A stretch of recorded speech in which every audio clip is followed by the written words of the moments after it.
Bueno, les damos la bienvenida a una nueva jornada de Educando en Igualdad dentro de la línea de acción que busca incorporar la perspectiva de género en el ámbito educativo.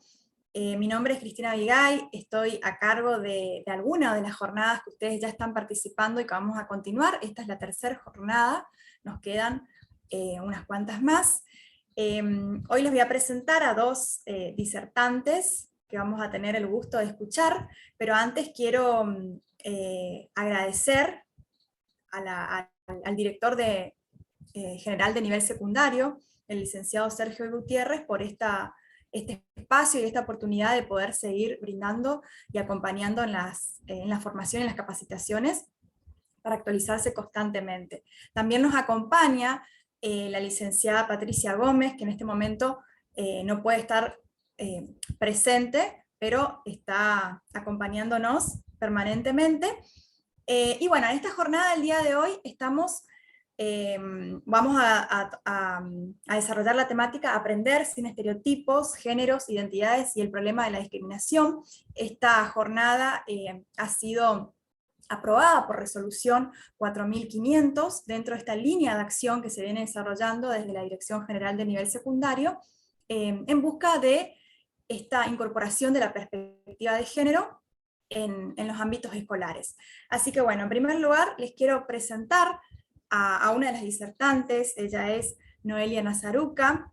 Noelia es abogada, es especialista en teoría y técnica del derecho procesal, es especialista en justicia constitucional y derechos humanos, es mediadora, es especialista también en mediación comunitaria, especialista en docencia universitaria, también especialista en política y gestión de la educación superior, diplomada en TICS, profesora adjunta por concurso de las materias de derechos humanos y mediación de la carrera de abogacía de la Facultad de Derecho y Ciencias Sociales de la Universidad Nacional del Nordeste, y actualmente es secretaria en innovación educativa dentro de la Facultad de Derecho de la Universidad Nacional del Nordeste. Bueno, Noelia hoy nos va a acompañar. Y por otro lado tenemos a Sabina Bacalini. También acá tenemos su extenso currículum. Ella, Sabina, es actualmente delegada provincial de INADI, dentro de lo que es la provincia de Corrientes. Sabina es técnica superior en administración pública con orientación al desarrollo local, especialista en desarrollo local con enfoque de género, facilitadora de foros deliberativos de la Fundación Interamericana, facilitadora de procesos deliberativos y de resolución de conflictos comunitarios de la Fundación Cambio Democrático.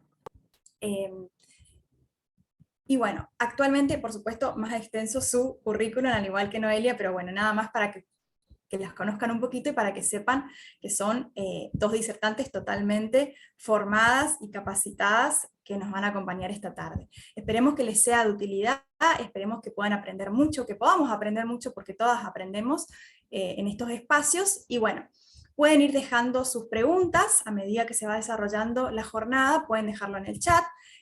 Cuando hagamos algunas intervenciones vamos a habilitar momentáneamente los micrófonos para que ustedes puedan activarlo también si quieren hacer alguna consulta, pero si no, cualquier cosita, siempre nos manejamos con el chat.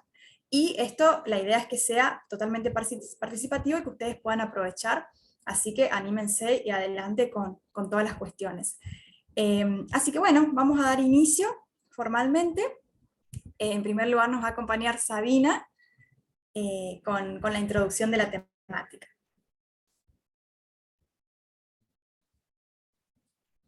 Ahí, Sabi, activa tu micrófono. Ahora sí, ¿me escuchás? Bien, ¿me escuchan Perfecto. bien ahí? Perfecto. Bueno, Cristina, muchísimas gracias por la presentación. No hacía falta leer el currículum. Sí, no, pero te agradezco muchísimo por la calidez y primero por la posibilidad que nos das para poder presentarnos como institución, que trabaja en la provincia hace muchos años. Y contar un poco qué estamos haciendo rápidamente y después introducir a la temática. Para los que no conocen lo que es el INADI, Instituto Nacional contra la Discriminación, la Xenofobia y el Racismo, es un instituto creado hace más de 30 años, que ha traspasado por todos los movimientos sociales y políticos y todas las épocas, y ha sobrevivido gracias al trabajo que viene haciendo a nivel nacional, un trabajo federal que intenta llevar adelante políticas públicas contra la discriminación. Una temática que hoy está muy, muy expuesta, sobre todo, se habla mucho hoy de qué es la discriminación, y bueno, el INADI es el organismo a nivel nacional que se encarga de generar las políticas públicas con respecto a la temática. Bueno, rápida la presentación. Nosotros hoy fuimos convocados por Cristina, por el Ministerio de Educación, para hablar y introducir la temática de la discriminación por motivos de género y diversidad. Les quiero comentar que en realidad son temáticas que se abordan desde muchos lugares y desde muchos ámbitos. La discriminación no es algo que solamente atraviesa y sucede en el ámbito educativo o en el ámbito escolar. La discriminación nos atraviesa a todos y a todas. Tiene que ver con nuestros prejuicios y con nuestros estereotipos, con cómo nos vemos, cómo vemos a la sociedad, cómo nos vemos como sociedad y cómo vemos al otro, cómo vemos a los otros, a las otras, a los otros. Entonces es interesante poder empezar la reflexión pensando un poco cómo cada uno lleva esto de los estereotipos y los prejuicios individualmente para después revisar nuestras prácticas, sobre todo nuestras prácticas en el ámbito educativo, nuestras prácticas pedagógicas, ¿no es cierto? A ver si puedo pasar, a ver, vamos a ver. Cristina, vos me decís si se ve porque yo no tengo posibilidades. A ver. Una vez que... ¿Se está viendo la pantalla? Se está cargando, no sé si... Ahí está, ahí está, ahí está, ahí está. No sé si se ve bien, chiquito. A Ahí, ver, vamos. ahí se ve chiquito, le podés ampliar con la... Ahí, Dale, ahí está. vamos a ampliarlo un Con poquito. con el que está al lado, el icono de abajo, el icono que tiene como una pantallita. Sí, lo estoy buscando. Está complicado esto hoy. Ahí abajo yo lo veo, al lado ¿Acá? de la línea, sí, de la línea para agrandar y achicar está la pantallita. Ahí Acá está. está. Perdón, perdón. Vamos, va a tardar un poquito porque encima estamos medio lentos. Vos decime si se ve bien y ahí está. Perfecto. Bueno, bien, entonces presentado en instituto, vamos a hacer la introducción. Voy a sacar. A los conceptos de discriminación, género, diversidad sexual, identidad de género y violencia de género. Una mirada al principio, como dijimos, sobre los estereotipos y prejuicios que sustentan estas prácticas discriminatorias en el ámbito educativo. No escapa a que esto se dé en todos los ámbitos, ¿no es cierto? Vamos hoy a ver un poco qué pasa en el ámbito en donde nos movemos profesionalmente. Bien, dije un poco que era el INADI, y algo que siempre rescatamos y resaltamos es que todo lo que nosotros hacemos y lo que decimos y las políticas que lanzamos y que trabajamos de INADI está sustentada en la ley antidiscriminatoria, que es una ley que data de 1988 y que nos pone rápidamente en el concepto que después nos va a servir cuando hablemos de género y violencias, ¿no? Quien obstruya arbitrariamente, restrinja, impida el ejercicio sobre bases igualitarias de derecho. Para nosotros, fundamentalmente, seguramente después la compañera que va a continuar, va a hablar un poco sobre derechos humanos, pero la base fundamental del trabajo que realizamos tiene que ver y está fundamentado en los derechos humanos, ¿no? Y eso es importante saberlo porque cuando se restringe o cuando se impide cuando se imposibilita el acceso a las personas a algún derecho humano, es un acto discriminatorio. Eso está expuesto en la ley, es una ley vieja, pero esperemos que en algún momento la podamos revisar y rever y ampliar, porque de 1988 hasta la fecha, imagínense la cantidad de derechos adquiridos, y bueno, mucho todavía ha quedado afuera de esta ley, ¿no es cierto? No se contempla. Bien, por supuesto que actos discriminatorios tienen que probarse sí o sí con el impedimento para el acceso a un derecho, ¿sí? ¿Y por qué motivos? Los motivos pueden ser muchos, varían, pero generalmente tienen que ver y están ligados a motivos tales como raza, religión, nacionalidad, ideología, opinión político-gremial, sexo, género en este caso, posición económica, condición social o características físicas. Ustedes van a decir, wow, todo esto, ¿cómo sucede todo esto en el ámbito en el que nos movemos y en el que realizamos nuestras prácticas profesionales a diario? Ahora vamos a bajar un poco más a terreno y vamos a ver cómo todo esto se da, aunque no se visibilice. La idea que tenemos siempre es que cuando visibilizamos este tipo de actos discriminatorios, es cuando estamos frente a un acto de discriminación. Si no se visibiliza, si no se habla, si no se discute, no se dialoga sobre lo que sucede, difícilmente uno pueda entender y comprender que está frente a un acto de discriminación o a una práctica discriminatoria. Ahora vamos a ver la diferencia. Bien, la discriminación se produce cuando la diferencia se transforma en una desigualdad. Vayamos pensando lo que sucede en la escuela. Digo, porque si no, queda como que, bueno, sí, pero nosotros en la escuela tenemos una dinámica distinta, estas cosas no suceden en los ámbitos educativos, la escuela es un espacio y un ámbito democrático, pero finalmente terminamos viendo que las prácticas discriminatorias se reproducen, así como se reproducen socialmente. El ámbito por excelencia donde se reproducen y se sustentan y se materializan estas prácticas es en el ámbito educativo. A principio de este año, el INADI presentó el mapa de la discriminación a nivel nacional. Lo hizo la Universidad Nacional del Nordeste, acá en Corrientes y en el Chaco, y ese mapa de la discriminación nos sorprendió porque las personas que fueron encuestadas, más de 400 en Corrientes, distingue que el ámbito donde más se discrimina es en el ámbito escolar. Y nos quedó ahí eso dando vuelta y empezamos a pensar en qué sucedía, ¿no? ¿Qué está sucediendo en el ámbito escolar? Ustedes van a ver que todos los días tenemos casos de violencia que se dan y que se llaman comúnmente bullying. Nosotros preferimos decirle acoso escolar, que es una práctica discriminatoria, que es una práctica de violencia entre pares que surge y que se fundamenta en una práctica discriminatoria. Bien, vamos a seguir un poco porque es bastante largo, digamos, de hablar, pero en realidad es interesante ver y entender que estas prácticas y esta discriminación se producen como en dos niveles. Uno es el nivel social y otro es el nivel legal. Generalmente las prácticas discriminatorias, a diferencia de los actos discriminatorios, posiblemente no impidan el acceso a un derecho de manera inmediata. La práctica discriminatoria está sustentada en los prejuicios y estereotipos.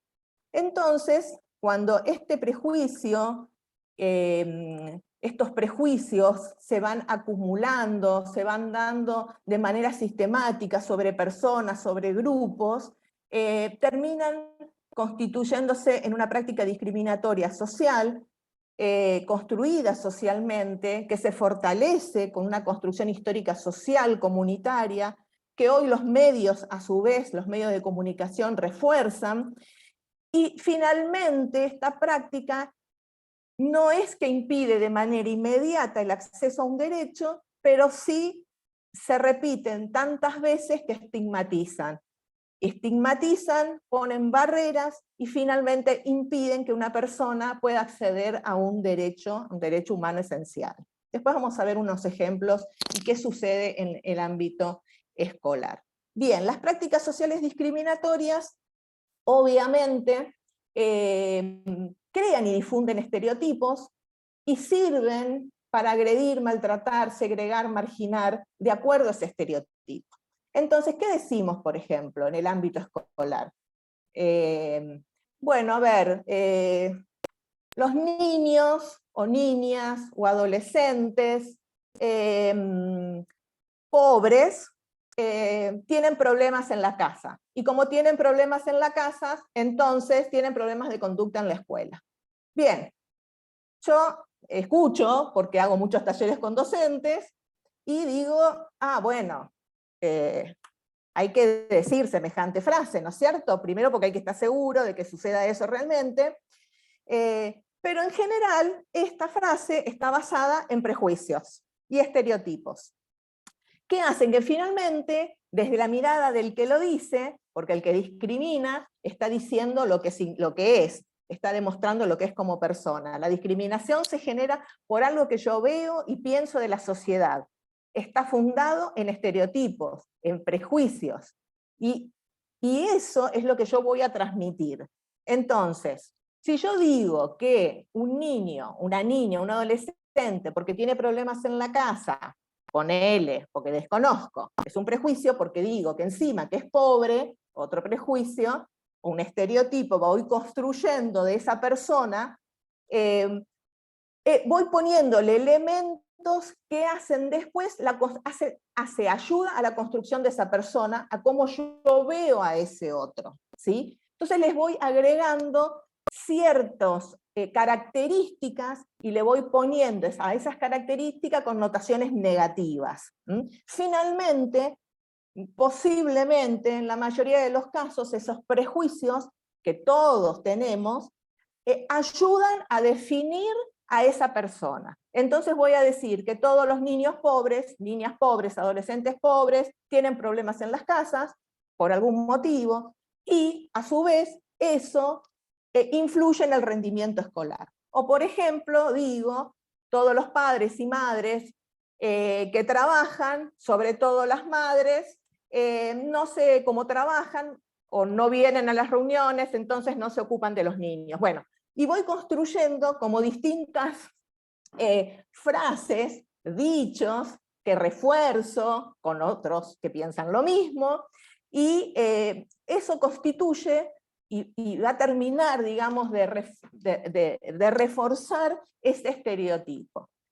En realidad, esto tiene que ver con cómo nosotros, como la historia, como la cultura, porque esto no es una cuestión personal, ¿no es cierto? Obviamente. Esto todos hemos discriminado en algún momento en la vida, todos hemos sido discriminados posiblemente en la vida, lo sepamos o no, por algún motivo. Podemos haber sido discriminados por ser mujer, por ser varón, por ser menor, por ser niño, niña, joven, adolescente, gorda, gordo, morocho, blanco, rubio, no sé, católico, judío, musulmán. Tenemos un montón de estas características que ayudan. Ahora, ¿en qué está fundado todo esto? Digo, porque bueno, sí, básicamente yo considero que hay personas que no son igual a mí. Digo, ¿desde qué lugar nos posicionamos para pensar que una persona, o que varias personas, o que un grupo no es igual a mí? Que piensa distinto que yo, a que no se viste como yo, a que no pertenece a mi misma condición social. Ahora, todo esto tiene que ver y hace a que nosotros seamos personas que podemos discriminar al otro. Bueno, ahí hay todo una reflexión sobre qué significa ser diferente, qué significa construir una sociedad en donde las diferencias no terminen siendo desigualdades, sino que las diferencias terminen potenciándonos como personas y potenciándonos como sociedad. Bien, generalmente discriminamos a quien consideramos que es diferente. Todo esto esto que uno dice, comenta, construye como un ideario, construye como algo que es realmente, como que es así, como que está dado, como decimos nosotros, así nomás es, ¿no? Que es la frase. No es que nosotros los construimos porque somos personas malas, ni porque no queremos a los otros, ni a las otras, y porque queremos justificar nuestras propias debilidades. Esto es algo que se construye como modelo social, y no solamente tiene que ver con una construcción social que sucede en la República Argentina. Este es un orden mundial que establece cuáles son las diferencias, a quién tenemos que ver como diferentes, a quién tenemos que dejar de lado, quiénes son iguales a nosotros, y cómo se da esto de la igualdad. O sea, ¿por qué tenemos que ser todos iguales? Interesante esto trabajarlo con los niños y niñas y los adolescentes, ¿no? Porque muchos casos de acoso escolar o bullying suceden por la mirada que uno tiene del otro. Esta mirada que está impuesta socialmente. No es que nosotros, porque somos malos, vemos en el otro la diferencia. Entonces, es interesante que generalmente señalemos que la noción de diferencia se señala a la otra persona como distinta, pero esta distinción se vuelve un objeto de burla, una estima, un comentario, un insulto, y hasta se llega a la violencia física. En realidad nosotros no somos una sociedad que incluye. Eso de que nosotros somos una sociedad inclusiva está lejos todavía de serlo. Lo que todavía somos es una sociedad que discrimina, porque todavía estamos bajo esa norma que nos impone una sociedad que es por naturaleza discriminativa, discriminatoria desde el momento de su fundación como sociedad, como nación. Fuimos una nación que hemos discriminado desde el inicio. Esta concepción de que los argentinos somos europeos, que bajamos de los barcos, digo, ustedes habrán escuchado. También es interesante analizarlo desde la historia. Acá hay mucho para que cada uno de los docentes lo trabaje desde la historia del país, ¿no? De cómo crecimos, nacimos como nación, cómo nos constituimos como nación. Fíjense, ¿a quién invisibilizamos? Desde el momento en que se supone que fuimos llamados América, continente americano. Digo, ¿a quién invisibilizamos? Para no decir exterminamos, digo, ¿no? Porque invisibilizamos es una palabra bastante, digamos, tranquila, para decirlo de una manera. En realidad, lo que nosotros hicimos fue exterminar, nosotros digo, me pongo en el lugar de los europeos, ¿no es cierto?, que vinieron a descubrir un mundo que ya estaba descubierto, en donde habitaban personas. Y cuando hoy se habla de poner en valor, revalorizar, y las cuestiones culturales, y todo eso que decimos, y con el día de las ¿cómo se llama? El día de sacar el Día de la Raza, ¿por qué el Día de la Raza? No más el Día de la Raza. Bueno, hay toda una serie de cuestiones que hacen a qué comunidades, a ese otro que hemos invisibilizado, en este caso a los pueblos originarios. Entonces, esa concepción de que nosotros vinimos en barcos de Europa tampoco incluye, por ejemplo, a las personas afrodescendientes que venían en barcos, pero venían esclavizados, digamos. Entonces hay una construcción histórica y social que está basada fundamentalmente en el racismo, y este racismo está fundamentado, y se sigue después fundamentándose en estas cuestiones. La normalidad no es ser una persona morocha, marrón, como se dice ahora. De hecho, cuando yo hago los talleres con los docentes, digo, bueno, a ver, mirémonos, ¿quién acá es rubio, de ojos claros? Digo, nos miramos todos y decimos pocos, ¿no? Generalmente decimos, nosotros somos descendientes de europeos, pero porque el etnocentrismo hizo que eso fuese lo que se reprodujera.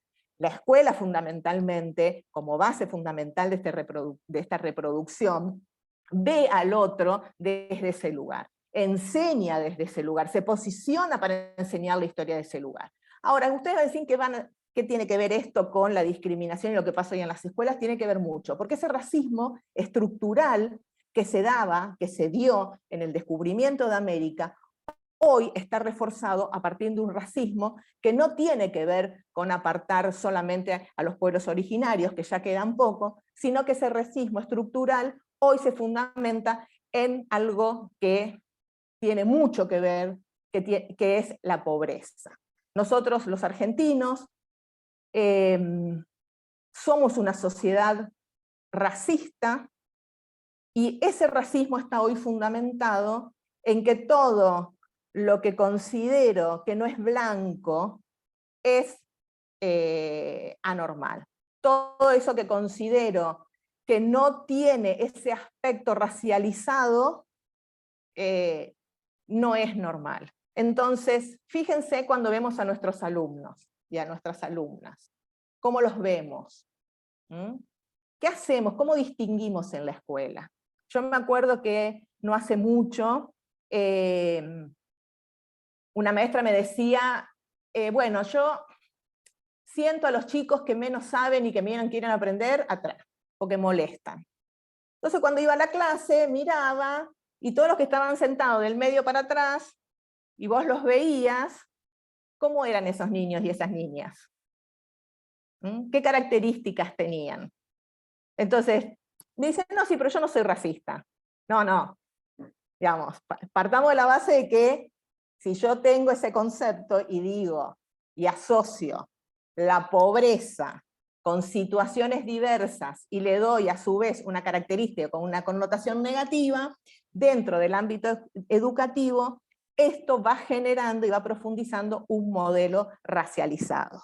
Eso es para que lo pensemos, ¿no es cierto? ¿Cuánto de estas prácticas que tenemos con niñas y niños y adolescentes están arraigados y están vistos y están dados a partir del racismo? Bien, ahora, no solamente discriminamos por su condición social, y acá sí entramos en lo que tiene que ver con el paradigma de la normalidad y después la cuestión de género. Evidentemente, el paradigma de la normalidad, el tema de ser varón, adulto, blanco, instruido, propietario, heterosexual, católico y sin discapacidad, es para el común de la gente, es para nuestra sociedad lo que es lo normal dentro de este paradigma. Fíjense todo lo que queda afuera. No sé si se ve bien, pero todo lo que obviamente es afro y descendiente, afrodescendiente, hoy afroargentinos, por supuesto, invisibilizados y en Corrientes también, todas las personas migrantes, las personas privadas de la libertad. Y acá entramos en el tema de las mujeres. Y muchos me preguntan, ¿por qué las mujeres? Y no, obviamente, el modelo social impuesto no es un modelo pensado, y después Noelia seguramente lo va a decir y lo va a bajar a las leyes y a la jurisprudencia. En su momento no estuvo pensado para las mujeres, ¿sí? Las mujeres tuvimos que pelear por nuestros derechos, porque éramos consideradas ni siquiera personas. No podíamos tener propiedades, no teníamos derechos sobre nuestros hijos, no teníamos derecho en este caso a una vida pública, siempre nuestro ámbito y nuestro campo estaba limitado, delimitado a la vida privada, a la familia, y esa construcción sobre ese rol que tiene o que tenía la mujer y que todavía nos cuesta, tiene que ver con la cuestión de género. Entonces, ¿por qué nosotros decimos la discriminación, hablamos de discriminación por motivos de género? Porque no es normal ser mujer. La normalidad en un sistema patriarcal es ser varón, con todas esas características, por supuesto, ¿no es cierto?, que se le agregan. Pero las mujeres tuvimos que ganarnos y seguir ganándonos, y vamos a seguir teniendo que ganar nuestros derechos a costa de mucho sacrificio, pero también de mucha violencia. ¿Qué pasa? Y ahí empezamos a hablar rápidamente de la definición de género. Yo si voy demasiado rápido, por favor, porque la verdad que vos, Cristina, me decís, para un rato, si hay preguntas, o si alguien me quiere hacer alguna pregunta, yo hago un alto.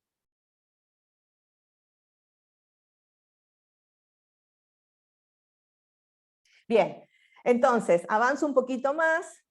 dejamos de lado el tema del paradigma de la normalidad, obviamente, para empezar a cuestionarnos desde la cuestión de género ese paradigma, ¿no es cierto? Mucha confusión hay y hubo en su momento cuando se empezó a construir el concepto de género. Yo vengo estudiando sobre las cuestiones de género desde hace ya aproximadamente 15 años atrás, y en ese momento la cuestión de género todavía tenía esa visión binaria de la cuestión de género. Hoy podemos hablar de género y disidencias, ¿sí? Hay mucho todavía, hay un abanico muy grande en las cuestiones de género y sexo y orientación sexual, y muchas veces uno todavía no está como preparado, ¿no es cierto?, para estas cosas. Yo siempre digo, bueno, hay veces que entendamos primero, o tratemos de entender lo que es género, no nos confundamos con lo que es sexo, y después hablemos de los roles y estereotipos, y ahí empezamos también a preguntarnos y a ver, bueno, ¿qué de todo esto que decimos hoy de género me involucra, ¿no? Nos involucra a nosotros las mujeres sobre todo, y obviamente a las disidencias, ¿no? Y desde dónde nos paramos muchas veces para hablar de género y hablar de sexo.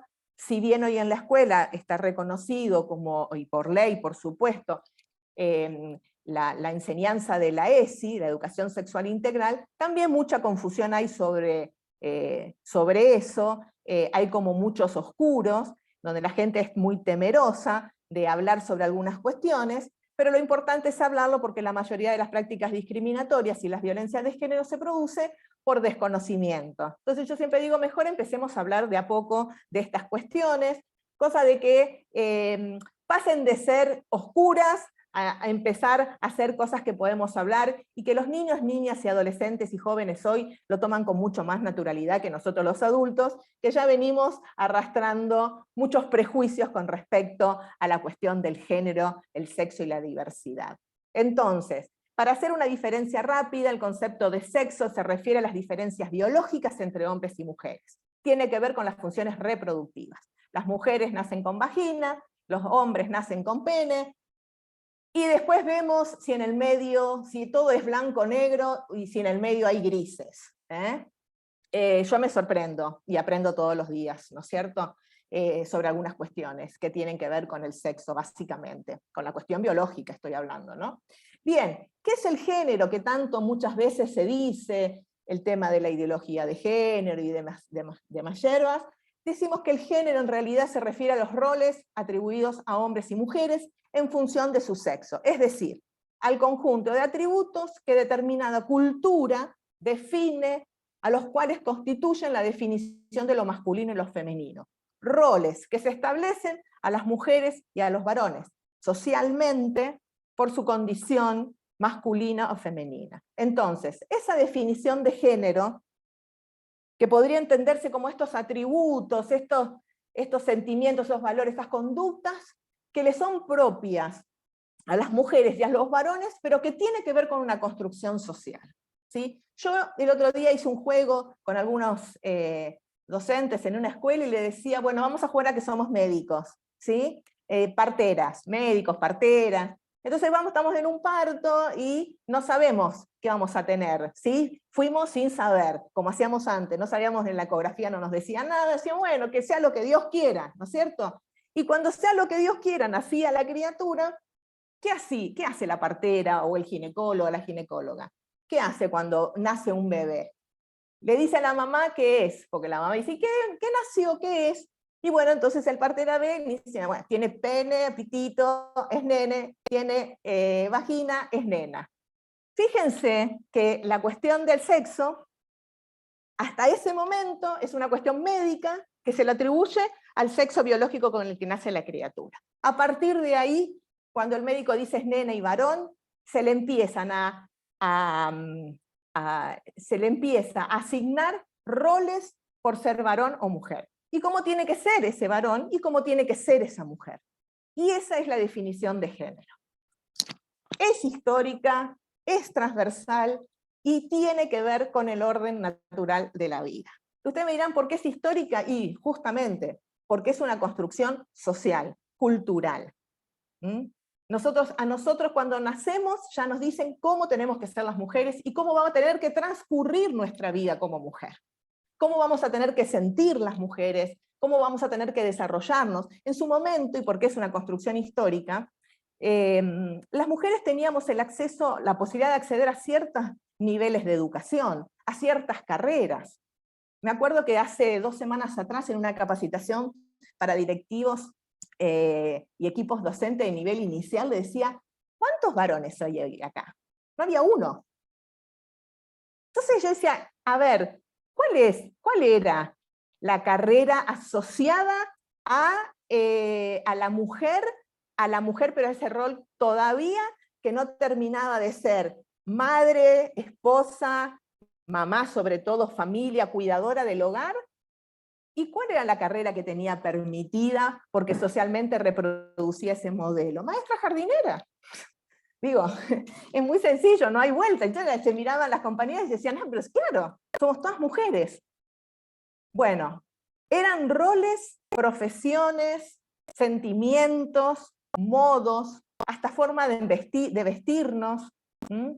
Entonces, por supuesto que todo esto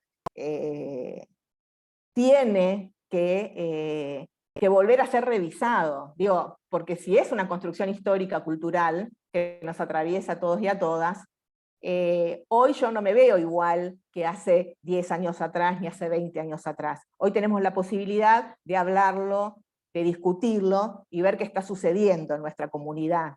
Entonces, ¿qué mejor que el ámbito educativo para que estas cuestiones se analicen? No solamente desde la práctica docente, sino que se incorpore a las distintas currículas y a la manera que enseñamos y vamos a enseñar las cosas.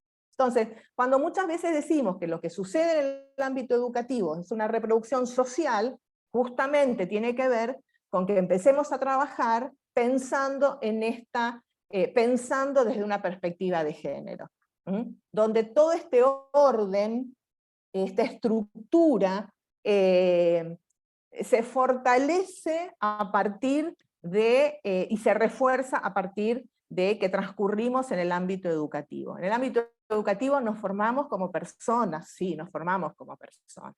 En el ámbito educativo podemos trabajar, podemos hablar, podemos abordar la temática desde la igualdad, desde los derechos humanos, podemos empezar a trabajar las desigualdades que hay hoy en día y que se siguen presentando.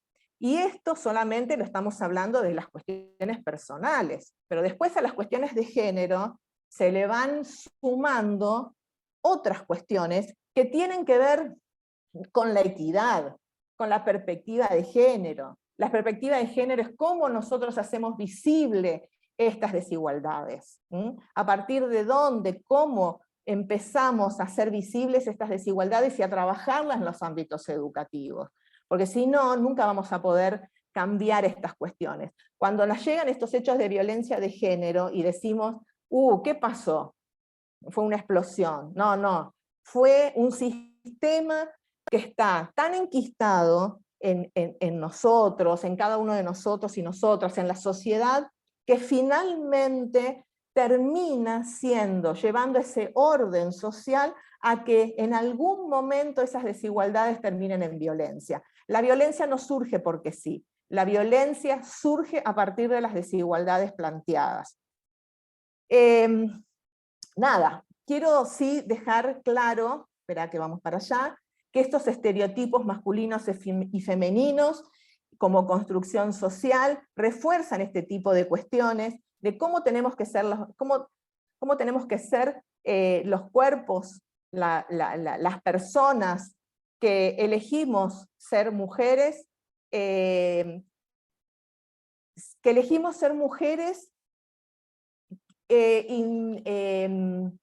para que no suene violento, ¿no? Los que elegimos ser mujer y varón independientemente de nuestro sexo biológico, ¿sí? Para entrar un poco en la temática de las diversidades, porque hoy nosotros sabemos que en muchas de las escuelas cada vez hay más niños y niñas que ponen en duda esta cuestión de la identidad de género, ¿sí?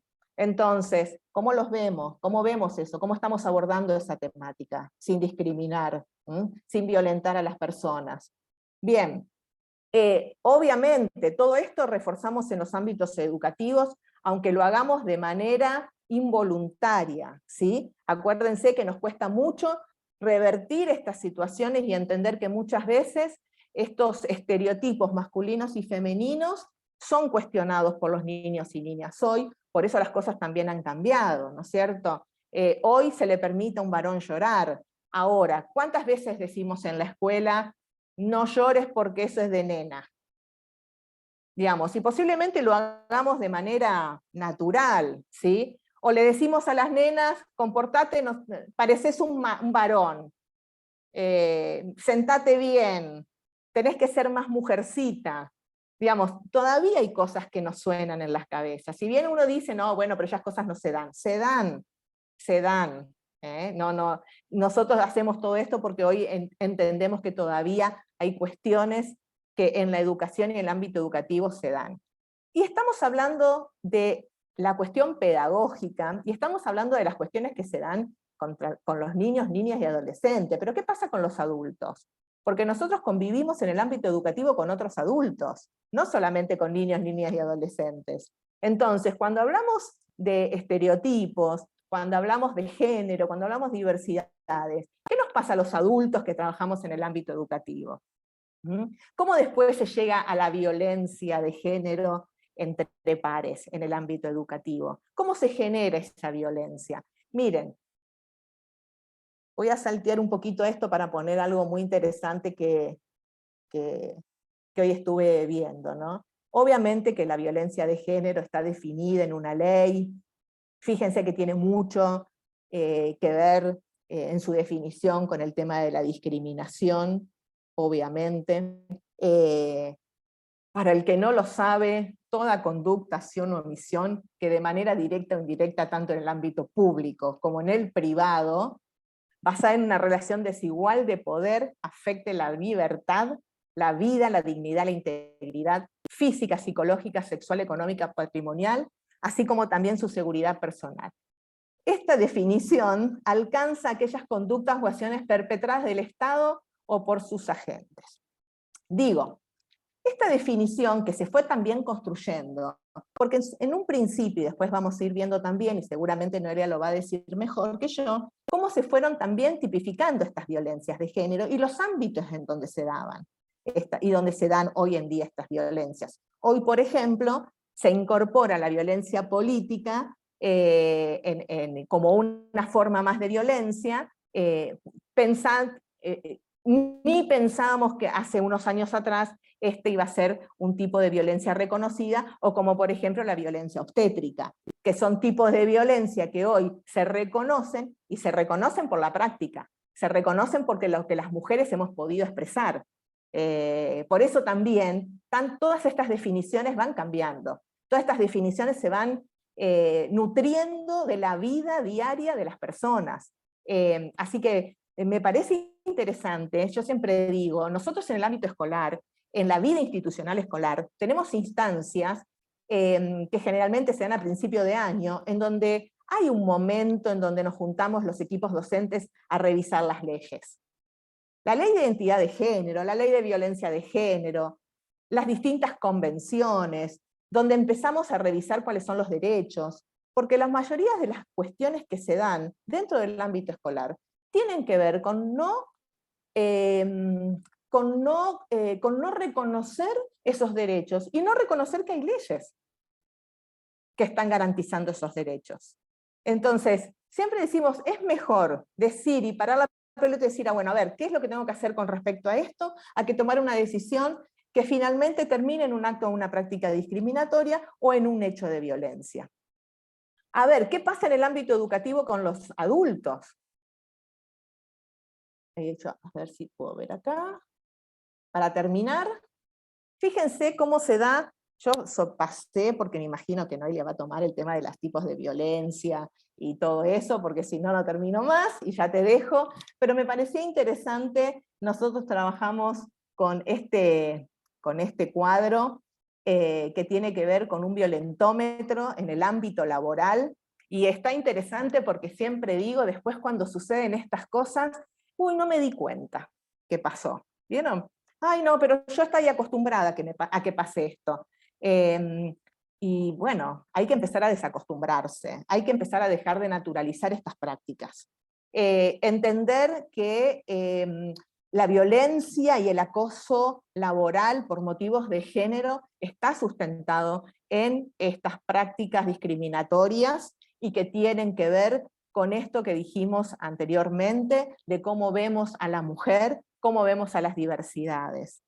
Entonces, fíjense, me parecía interesante ver nivel 1, nivel 2, nivel 3, nivel 4, qué sucede hoy en el ámbito educativo, con nosotros, los trabajadores, los que estamos todos los días poniéndole el cuerpo, más allá después de analizar las prácticas discriminatorias que se dan entre adultos y los niños y niñas y adolescentes, o entre ellos. Pero fíjense cuántas de estas cosas yo puedo reconocer en el ámbito laboral.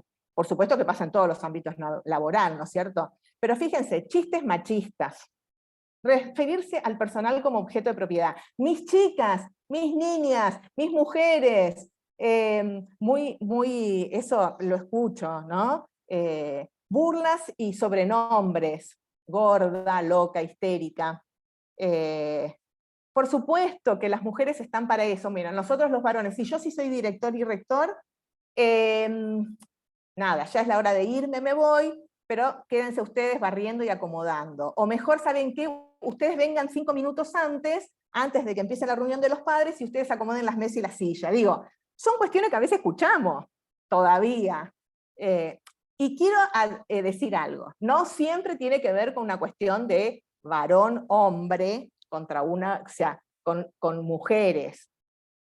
Para ir también diciendo que la cuestión del patriarcado es algo que nosotras las mujeres también reproducimos, no es que solamente es una cuestión entre hombres y mujeres, ¿sí? Nosotros también tenemos estas prácticas discriminatorias basadas en relaciones de poder y en las cuestiones de género.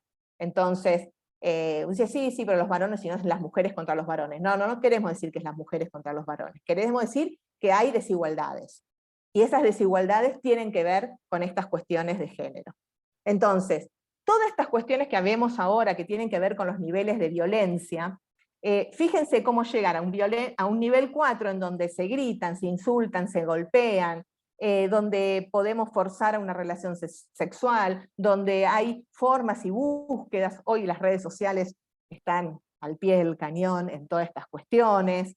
Hay que tener mucho cuidado. Entonces, las mujeres tenemos que dejar de naturalizar, tiene que haber una reflexión, tiene que haber una situación de pensar en las igualdades. No hablamos hoy de las cuestiones que están ligadas a las diversidades, que no las hemos visibilizado en esta charla, pero hoy entendamos que la condición de género no es negro o blanco. Dentro de tanto de lo sexual, el sexo asignado al nacer, la orientación sexual, como la cuestión de género, hay un montón de matices que se dan en el medio.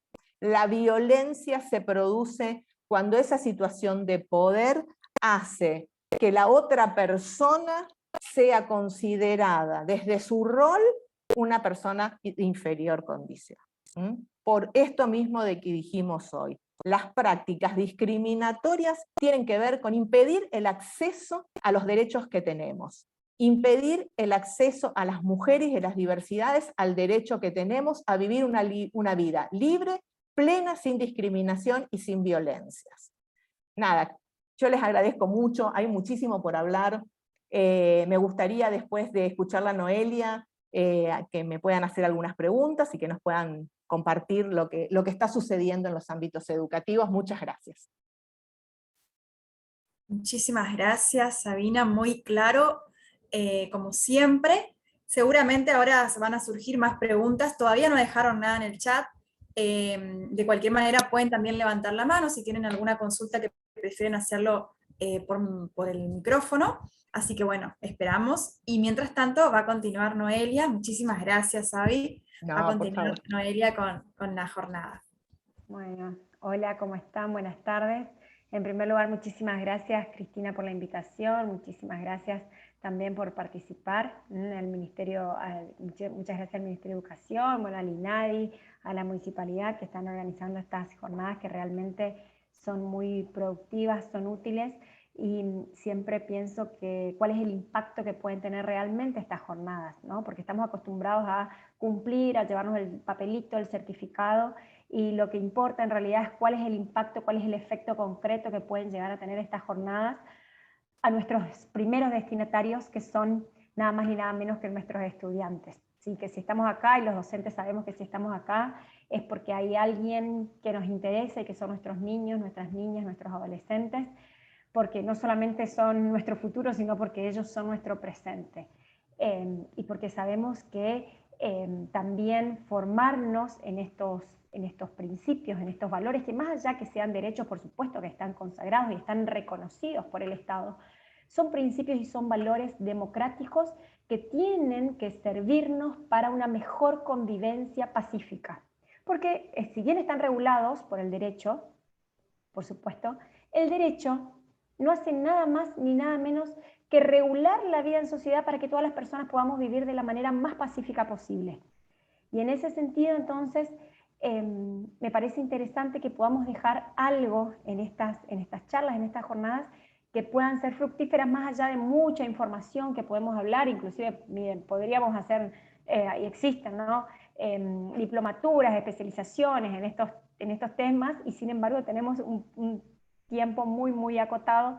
Por eso simplemente decirles que voy a reducir al máximo todo lo que podemos decir, y me gustaría también dejar un tiempo para que ustedes hagan las preguntas y hagan sus aportes, porque no solamente son ustedes quienes aprenden, sino que nosotras todo el tiempo, de manera permanente, con los aportes que ustedes hacen con la cotidianeidad, no van a creer todo lo que nos llevamos, así que este es un enriquecimiento mutuo, y por eso les agradezco. Muchísimas gracias a Cristina, no solamente porque compartimos la profesión y porque somos colegas, sino también porque somos amigas, así que muchísimas gracias, Cristina, por este espacio.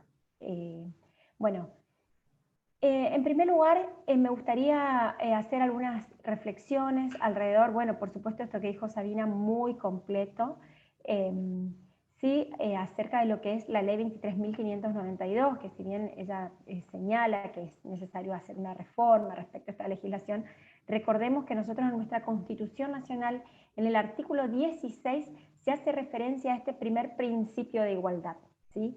Y que la ley 23.592 viene a reglamentar aquel artículo 16, ese histórico artículo del año 1853 de nuestra Constitución, por lo que no deja de ser un hito, a ver lo que significó esta legislación en la historia de nuestro país, atendiendo a la historia reciente que nosotros salíamos de esta última dictadura, este terrorismo de Estado que vivimos, y poquitos años después se, bueno, sanciona esta legislación, con lo cual ha sido un avance muy importante, y por supuesto después lo que fue la creación, ¿no?, del INADI en el marco regulatorio de esta legislación, que ha tenido sus modificaciones y que por supuesto no siempre se puede mejorar en cantidad y en calidad de derechos. Ahora bien, respecto a lo que significa la igualdad, a mí, y esta es una cuestión bastante personal de mirar, y la quiero compartir de este modo, me parece que no podemos hablar de igualdad, de estereotipos y de prejuicios si no hablamos de autonomía personal. ¿Por qué?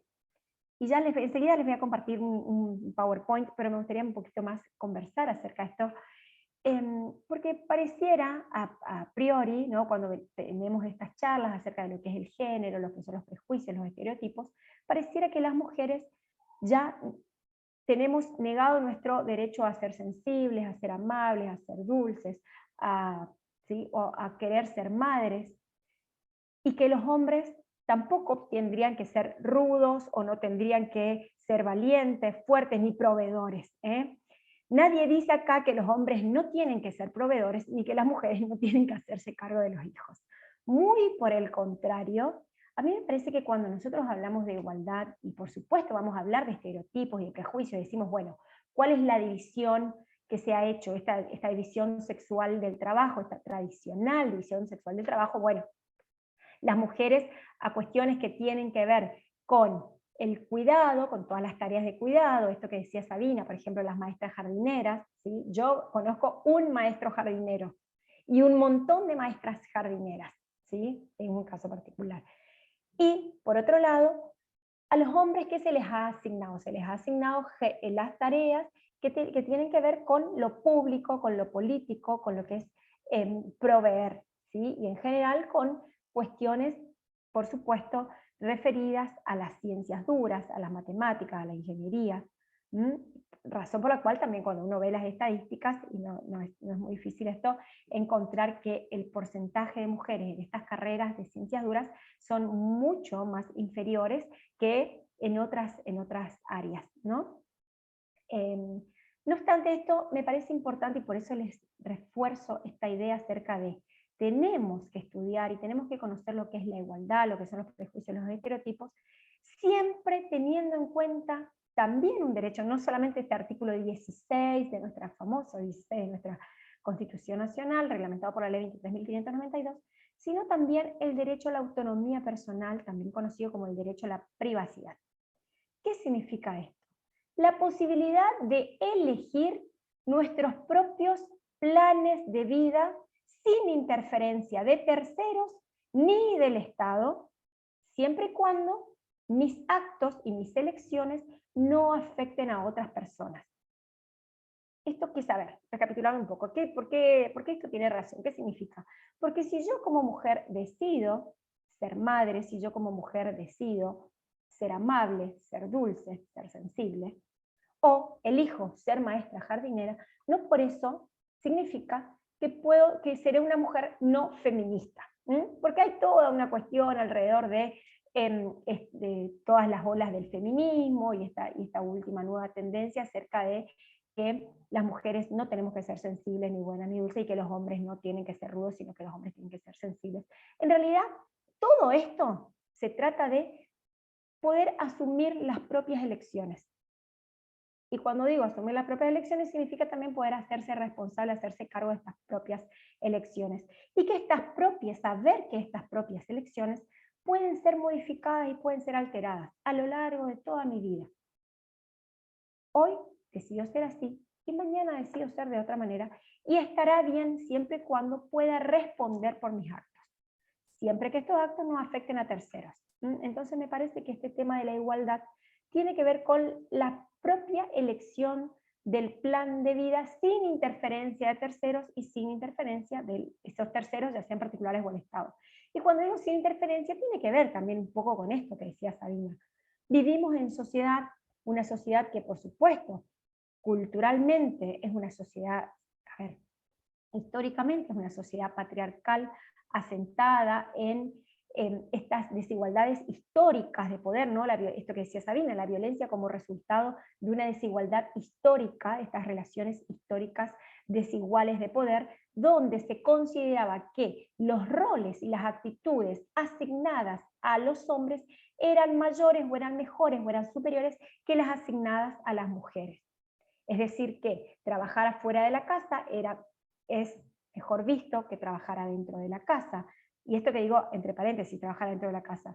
Si alguno de ustedes conoce a alguna ama de casa, pregúntenle, o inclusive a los hijos de las amas de casa, pregúntenle, ¿de qué trabaja tu mamá? ¿Dónde está ¿de qué trabajas vos? Cuando uno hace las encuestas a las mujeres, ¿dónde trabajas? No trabajo, soy ama de casa. Esa respuesta, la verdad, es que es una respuesta que duele, no solamente a quien está encuestando, sino también a quien lo está diciendo, y le duele a la sociedad, porque ser ama de casa es el trabajo, es un trabajo no remunerado, no reconocido, no dignificado, sin jornada limitada, o sea, es un trabajo que es 24/7, el ama de casa no se puede enfermar, no se puede ir, no puede renunciar. El ama de casa es prácticamente lo más similar, ¿sí?, a lo que nosotros conocíamos como la esclavitud, porque la verdad que es 24/7 y uno no se puede escapar de ahí. Y sin embargo, cuando uno le pregunta, ¿dónde trabajas?, te dice, no, no trabajo, soy ama de casa. ¿Sí? Entonces, me parece que cuando nosotros hablamos de igualdad, no podemos dejar de pensar en la autonomía personal, este derecho a la privacidad, que significa elegir propios planes de vida. Si yo elijo ser ama de casa, está muy bien. Ahora, si yo soy ama de casa porque alguien ha elegido eso para mi vida, está muy mal. Así, en términos de bien y mal, aunque por supuesto que entre el bien y el mal sí hay toda una gama, esto de grises, pero a ver, hablando genéricamente para que podamos comprender. Lo importante cuando nosotros hablamos de igualdad y de estas relaciones históricas desiguales de poder, no podemos dejar de mencionar que a estas tareas, a las tareas asignadas al rol masculino, han sido de preferencia por sobre las otras. Esto que les decía, era mejor, y es mejor visto trabajar afuera que trabajar adentro, es mejor ser proveedor que ser cuidador, y así vamos a ir encontrando, es mejor ser rudo que ser sensible, y así vamos a ir encontrando diferentes aspectos en los que la autonomía personal ha ido siendo sesgada, ha ido siendo limitada, ¿por qué?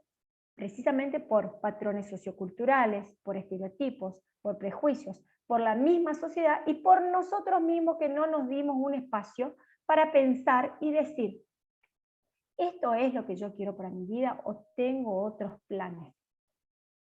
Entonces, me parece que está bien pensar, porque esto, como decía Sabina, esto no es, cuando hablamos de género no es una batalla campal entre hombres y mujeres, ¿sí?, de un lado y del otro. Todo lo contrario, nosotros tenemos que aunar los esfuerzos, porque hombres y mujeres somos diferentes. Ya lo vamos a ver. Por supuesto que somos diferentes. Nadie dice acá que los hombres y las mujeres somos iguales. Los hombres y las mujeres somos diferentes. Lo que no se puede aceptar es que en base a esas diferencias tengamos distinto acceso a los derechos. Es decir, somos diferentes. Tenemos que aceptar esas diferencias y tenemos que celebrar las diferencias, porque las diferencias hacen posible un Estado democrático de derecho. Las diferencias hacen posible una pluralidad y eso es lo que necesitamos. El Estado no pretende que seamos todos soldaditos de plomo, ¿sí?, y somos todos más o menos contemporáneos, todos recordamos la historia del soldadito de plomo, ¿sí? Cuando por ahí yo les digo esto a mis alumnos, ¿qué es el soldadito de plomo? Bueno, tengo que volver un poco más y explicar. Lo cierto es que el Estado no pretende, ¿sí?, que seamos todos así, les digo, que seamos todos sillas, que seamos todos mesas, que seamos todos blancos o que seamos todos negros. No. Necesitamos de las diferencias para crecer, necesitamos de las diferencias de sexo, raza, color, idioma, nacionalidad, opinión social, cultural, y tenemos que celebrar las diferencias. Ahora bien, reitero, lo que no debe hacer el Estado es asignar en base a esas diferencias desiguales derechos, porque todas las personas debemos tener y tenemos el derecho a tener el mismo tratamiento por parte del Estado.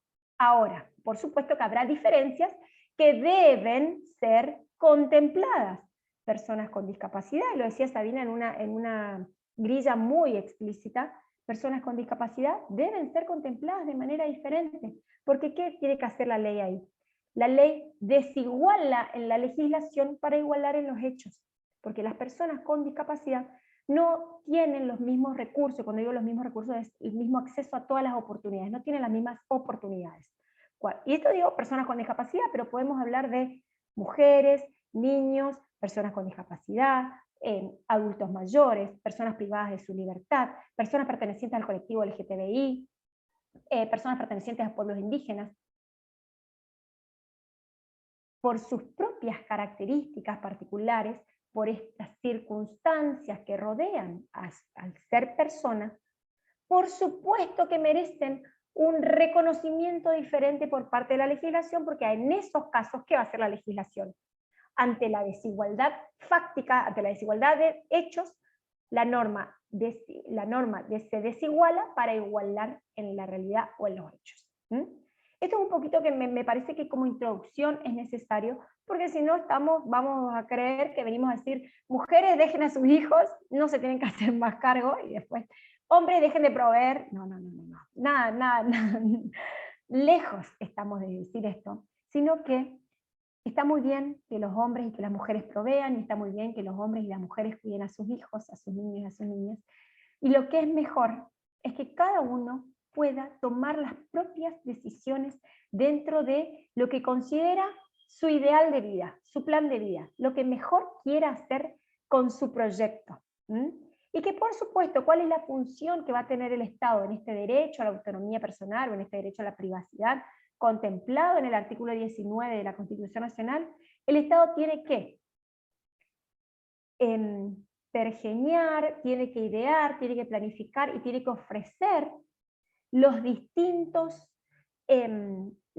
acciones y los distintos modelos, los distintos sistemas, para que cada una de las personas podamos escoger nuestros propios planes de vida. Por ejemplo, ¿qué pasaba con y esto es solamente un ejemplo previo a ingresar, ¿sí? Solamente una introducción.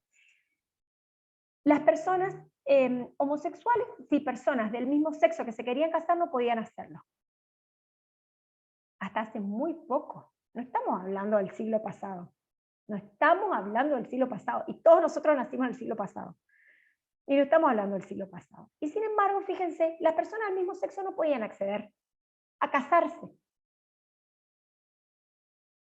Y ahí, ¿qué pasaba con el Estado? El Estado no había creado las instituciones necesarias para que las personas logren o lleven adelante su propio plan de vida, que era casarse. En ese sentido, entonces nosotros tenemos que ver cuál es la responsabilidad del Estado y decir, bueno, el Estado debe proponer y debe generar todas las instituciones para que cada una de las personas podamos lograr nuestro propio plan de vida. Sin interferencia, por supuesto, sin interferir estos planes de vida, siempre y cuando nosotros llevemos adelante un plan de vida que no afecte los derechos de las demás personas. Esto es simplemente como para que nosotros podamos poner un poquito blanco sobre negro respecto a qué vamos a hablar, porque cuando empezamos a hablar, y sobre todo estamos mujeres, hablando de género, salvo Carlos, que tiene, lo único que tiene la cámara prendida, decimos, bueno, no, los hombres se desaparecen, porque decimos, oh, y otra vez esta mujer hablando de género, no, nos van a dar. Y esto, les decía, no es una cuestión de hombres contra mujeres, ni mujer, nada por el estilo, todo lo contrario. Porque si nosotros pensamos, una cuestión básica, y bueno, hay muchos estudios al respecto, se pone, no solamente, por supuesto, en cabeza de las mujeres muchas responsabilidades en este sentido, sino que también en cabeza de los hombres, porque cuando una familia, un grupo familiar, no llega a fin de mes, ¿a quién se mira? ¿Quién tiene que salir a buscar más trabajo? ¿Quién tiene que ir a pedir un aumento? ¿Quién es el responsable? ¿Quién se siente mal y quién se siente que ha defraudado a su familia cuando no puede llevar de vacaciones cuando quieren, cuando no puede hacer arreglar la humedad que tiene en la casa, etcétera, etcétera, etcétera? Porque también hay una gran mochila puesta sobre los hombres. Esto no significa desconocer las estadísticas acerca de lo que es el femicidio, que sin duda que los femicidios, las muertes por causa de violencia, ¿sí? Ustedes saben la cantidad de muertes que hay por día en nuestro país, y las estadísticas siempre van sumando, nunca retroceden, sino que a pesar de que estas charlas y que estos encuentros cada vez son mayores, estos números no dejan de crecer, tal vez porque existen más denuncias, pero lo cierto es que estos números no ceden. La causa de femicidio, precisamente la muerte de mujeres en manos de hombres, es altísima y es grave, y está sin dudas basada en una cuestión de discriminación y de violencia por el solo hecho de ser mujer. Así que eso no puedo dejar de decir. Por supuesto que las mujeres y los hombres en esta sociedad patriarcal tenemos mochilas que no son nuestras, Mochilas con las que venimos nos enseñaron esto que decía Sabina. Bueno, nene, vos no llores porque, vos nene no llores, porque sos nene. No importa si te rompiste la rodilla jugando al fútbol o si te rompieron el corazón, no importa. Vos nene no llores. Así. Por supuesto que hay mochilas para mujeres y hay mochilas para hombres que no son nuestras y que las seguimos, con las que seguimos viniendo. Y está bueno hacer un alto y decir, bueno, la escuela como reproductor de conocimiento, productor y reproductor de conocimiento y de cultura, también está bien que haga un alto, y por eso celebro estas reuniones, estos encuentros. Necesitamos hacer un alto como educadores para saber qué le estamos diciendo, qué estamos transmitiendo, porque no solo transmitimos con esto que decimos, bueno, porque es muy linda la charla, pero después, porque a ver, decimos, bueno, esta charla está destinada a nuestros estudiantes, a nuestros niños, niñas y adolescentes. Lo cierto es que cuando nosotros hablamos de la escuela, hablamos de los colegios, hablamos de las instituciones educativas, hablamos de relaciones humanas entre docentes, relaciones humanas entre docentes y autoridades, relaciones humanas entre docentes y padres, entre los padres, los grupos de padres, y digo grupos de padres y no grupos de mamis, porque saben, en esos famosos grupos de WhatsApp, ¿sí? Donde generalmente los hombres hacen así, bueno, no.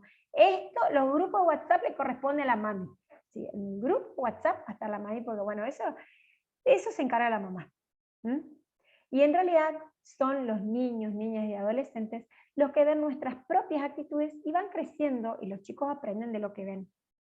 No tanto de lo que nosotros les decimos, sino también de lo que ellos ven. ¿Y qué ven? Ven cómo un padre, madre o tutor se relaciona con un profesor y cómo se relaciona con una profesora. Ve cómo se relaciona con un preceptor y ve cómo se relaciona con una preceptora. Hacemos diferencia si es un director o si es una directora. Secretarias, porque todas son secretarias. Y sin embargo, los niños y las niñas advierten estas relaciones desiguales de poder todos los días, todo el tiempo, en la escuela, en el recreo, en las tareas especiales, en los actos escolares. Permanentemente estamos mostrándoles cuál es la sociedad en la que vivimos y no le estamos tanto mostrando cuál es la sociedad que pretendemos. Bueno, dicho esto, simplemente un ratito más, les voy a mostrar, les voy a compartir pantalla. La verdad es que, bueno, Cristina, quedamos pendientes para las próximas charlas porque hay mucho más para hablar. Yo no quería dejar de compartir esto y de mostrarles algunas cuestiones en particular que tienen que ver con, bueno, esto. Primero, poder pensar si somos todos iguales, ¿no? Algo de esto que ya había dicho.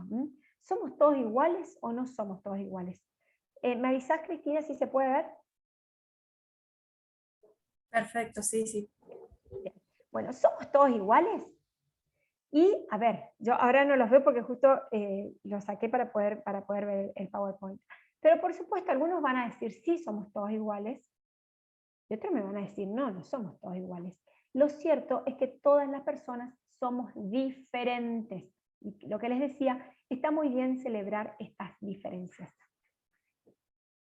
Lo que nos podemos permitir es que en base a esas diferencias tengamos desigual acceso a los derechos, porque todas las personas somos iguales ante la ley.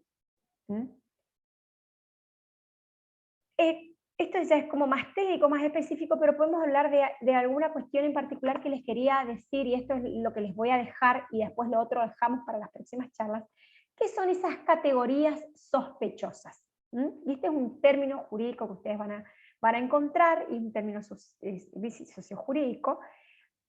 ¿Qué son estas categorías sospechosas? Cuando nosotros sentimos, fíjense que cuando hay, bueno, ahí les voy a dejar de compartir, entonces a ver si los puedo ver por lo menos un poquito ustedes. ¿Qué son estas categorías sospechosas? Son aquellas cuestiones que nos dan como un tufillo de injusticia. Nosotros, a ver, esto es una definición muy casera. Esto de cuando uno dice, esto a mí no me cierra. A ver, podría, por ejemplo, a ver, les pregunto, ¿podría, por ejemplo, el Estado separar, pensemos, hombres por acá y mujeres por allá? ¿Puede haber una legislación que diga hombres para acá y mujeres para allá? ¿Qué les parece? A ver. Carlos, que es el único que lo veo conectado. Algunos me van a decir, no, el Estado no puede decir, hombres por acá y mujeres, ¿qué les parece?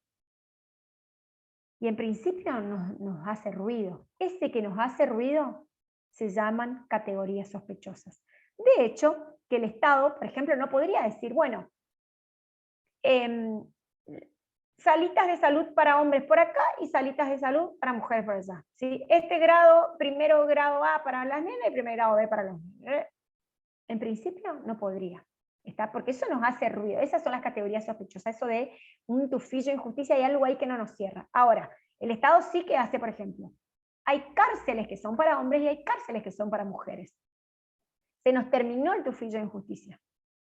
¿Por qué? Porque encontramos una nota más que tiene que ver con la razonabilidad. Y la verdad es que nos resulta, en Latinoamérica, en Argentina, respondiendo a nuestras circunstancias, a nuestro contexto sociocultural, y en principio nos parece razonable que haya cárceles para hombres y que haya cárceles para mujeres, porque no nos da esa desigualdad, ¿sí?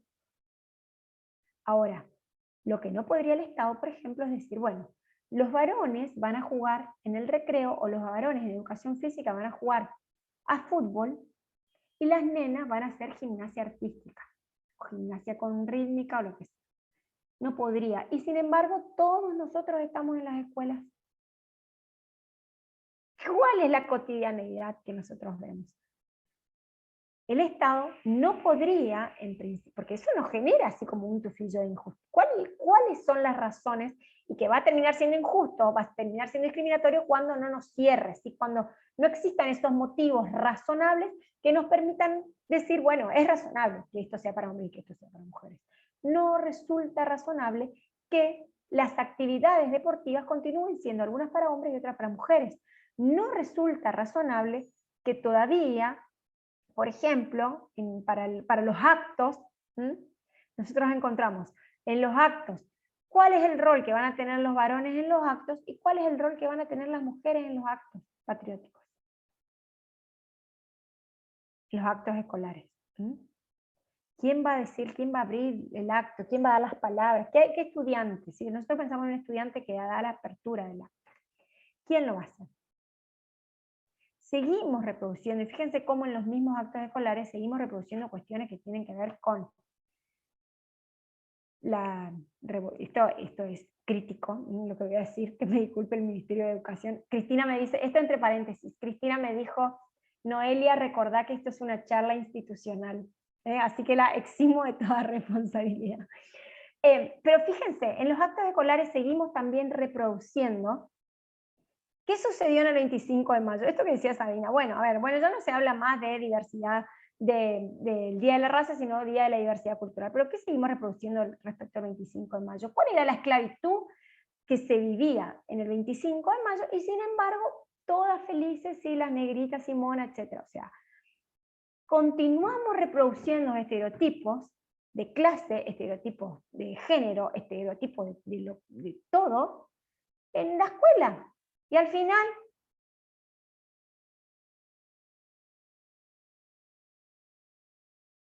sabemos que hay mujeres que han participado de lo que fue la revolución, ¿sí?, de mayo, sabemos que hay mujeres que han participado en la guerra, en la lucha por la independencia, y sin embargo, ¿las vemos? No, ni siquiera las nombramos, no las vemos, ni siquiera sabemos que existen. ¿Por qué? Porque así como dijo Sabina, las mujeres hemos sido invisibilizadas a lo largo y a lo ancho de la historia.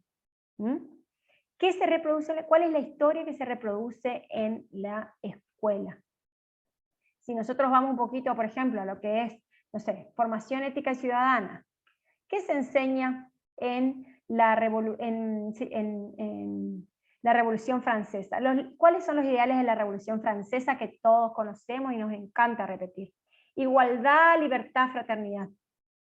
¿O no? Y sin embargo, cuando nosotros reproducimos igualdad, libertad, fraternidad, pensemos que era igualdad, libertad y fraternidad, no era igualdad, libertad y sororidad. Y esa fraternidad en realidad tenía que ver con, por supuesto, los hombres de la revolución.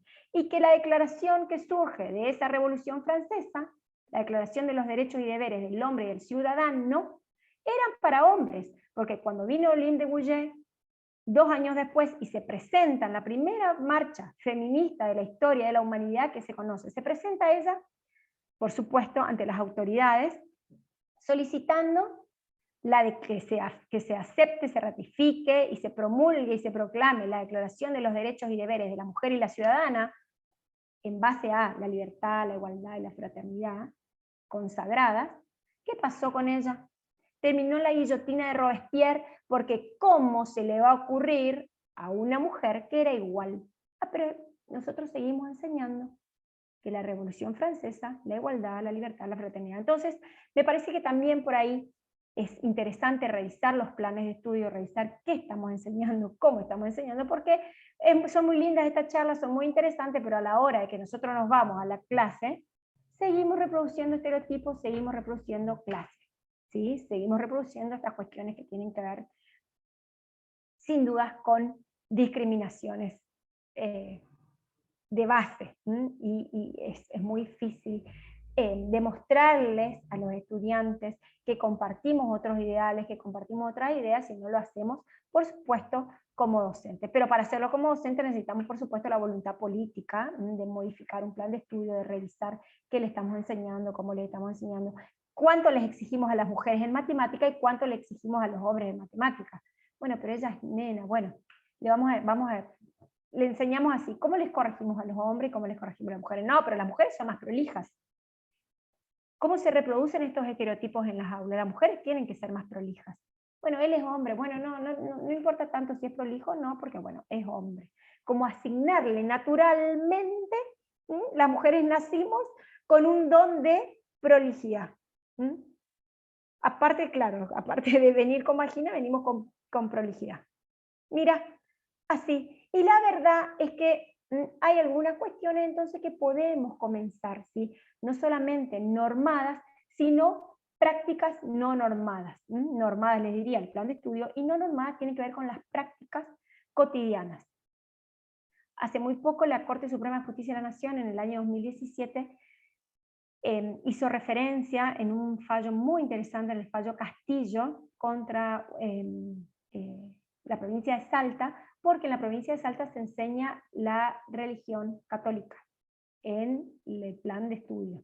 Eso está avalado por la Constitución de Salta y por la Ley General de Educación de la provincia de Salta. Y en ese caso, la Corte Suprema de Justicia de la Nación llama la atención no solamente respecto de las normas, va a decir, bueno, la norma no es.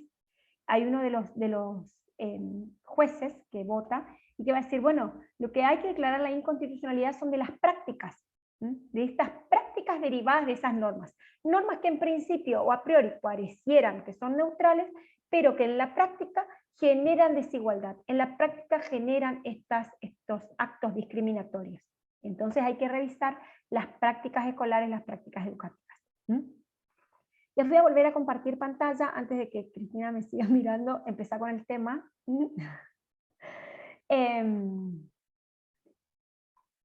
Ahí estoy compartiendo. Bueno, esto les decía, quería hablar un poquito acerca de qué son esas categorías sospechosas. ¿Por qué? Porque de lo que les voy a hablar ahora tiene que ver precisamente con categorías sospechosas. Esto es un poco de lo que hablábamos.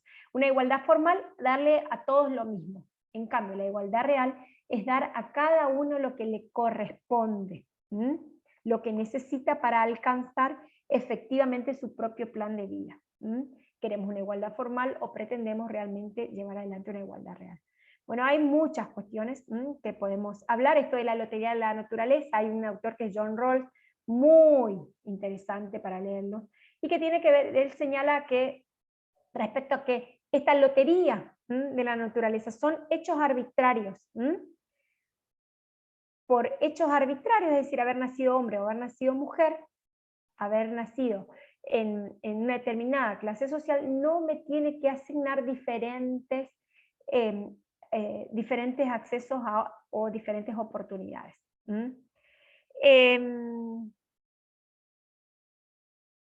Bueno, acá era un poco lo que decía Sabine también acerca de la ley 3592, y estos son los pilares del Código Civil y Comercial, ¿sí? Que por supuesto nos rige. Nosotros desde el año 2015 tenemos un nuevo código, y que tiene que ver por supuesto con la igualdad, que es el tema que nosotros estamos hablando, pero que no podemos dejar de desconocer a la autonomía de la personal, a la autonomía de la voluntad o a la autonomía personal, y a la dignidad de la persona como un solo aspecto global o genérico. Por eso les decía, es una visión de entender a la igualdad siempre relacionado con lo que es la dignidad y con lo que es elegir el propio plan de vida. No puedo ir mucho más por el tema del tiempo, pero esto, ¿no? ¿Qué pasaba? Por supuesto, las mujeres podemos llorar, los hombres no lo pueden hacer. ¿Cuáles son los temas de los que hablan las mujeres y cuáles son los temas de los que hablan los hombres? Y porque las mujeres, por supuesto, siempre nos queremos casar. Fíjense cómo, inclusive estos chistes que se hacen, esto que decía Sabina, no dejan de ser micromachismos que afectan, por supuesto, y que tienen que ver con violencia. ¿Existe lugar para la autonomía personal en un lugar donde el mundo es o rosado o celeste? La verdad es que no existe ese lugar para la autonomía personal donde cada uno tiene asignado de antemano cuáles son sus roles. La Comisión Interamericana de Derechos Humanos ya había presentado, bueno, hay diferentes instrumentos, después les voy a mostrar específicamente algunas sentencias de la Corte Interamericana, pero me parece importante que pensemos que esto del sistema binario del género-sexo es un concepto que ha sido tratado y que es tratado por el Sistema Interamericano de Protección de los Derechos Humanos como categoría sospechosa. ¿Qué significa que es tratado como categoría sospechosa? Que cualquier distinción, cualquier diferencia, cualquier desigualdad que exista basado en el género, basada en la identidad de género o basada en la orientación sexual, nos tiene que llamar la atención. ¿Por qué? Porque será el Estado, será quien realice esa diferencia, quien deberá demostrar cuáles son las razones que tiene para realizarlas, cuáles son los motivos, y tiene que ser un interés estatal urgente, una necesidad social imperiosa e insoslayable, para poder demostrar que ahí no hay discriminación, sino que hay una distinción que es razonable. Este sistema binario del sexo y género es un modelo social y cultural que considera que el género y el sexo abarcan dos, esto que les decía, o celeste o rosado, y solo dos categorías rígidas, hombre, mujer, masculino, femenino, que excluye a aquellos que no se enmarcan dentro de estas dos categorías, como pueden ser las personas trans o pueden ser las personas intersex. Bueno, acá hay algunas cuestiones que tienen que ver con el análisis feminista, la distribución de los roles que habíamos dicho, el hombre con un rol productivo y la mujer con un rol reproductivo, cuáles son los espacios que va a abarcar cada uno. Pero me parece interesante que nosotros pensemos entonces hacia una redistribución igualitaria de las tareas de cuidado. ¿Qué pasa cuando nuestras adolescentes son nuestras estudiantes y ya son madres? Las vemos que asisten a las clases muchas veces con sus hijos, las vemos que asisten embarazadas. ¿Cuál es la perspectiva que como docentes tenemos que ver respecto a nuestras adolescentes que inclusive ya conviven con sus parejas? Esta es una realidad que nosotros no podemos dejar de mirar, porque hay muchas niñas, adolescentes que están embarazadas y que viven con sus familias de origen, y hay otras que, por el contrario, ya han formado su nueva familia, si tienen otra familia, y por supuesto son nuestras alumnas, son nuestras estudiantes. ¿Cuál es el rol que como escuela, que como institución, y por supuesto el rol que como docentes debemos tener al respecto de estas niñas adolescentes embarazadas y por supuesto quienes llevan a sus hijos y a sus hijas a cursar los estudios en el establecimiento educativo? ¿Qué son las tareas de cuidado? Son aquellas tareas que implican el cuidado personal, el cuidado directo a otras personas, la provisión de precondiciones para realizar el cuidado y la gestión del cuidado. Todo lo que se realiza para que una familia funcione, para que una familia se organice respecto de la casa, quién compra los alimentos, quién cocina, quién limpia, quién organiza la ropa, quién organiza los horarios, etcétera, etcétera. Todo lo que tiene que ver con quién cuida a los enfermos, quién cuida a los más pequeños, a los niños y a las niñas, pero también quién cuida a las personas adultas mayores. Y si nosotros pensamos, si ustedes ya, les digo así, piensan en quién va a cuidar, inmediatamente relacionamos con una mujer. Pensemos que esa mujer puede ser una niña o una adolescente que es nuestra alumna.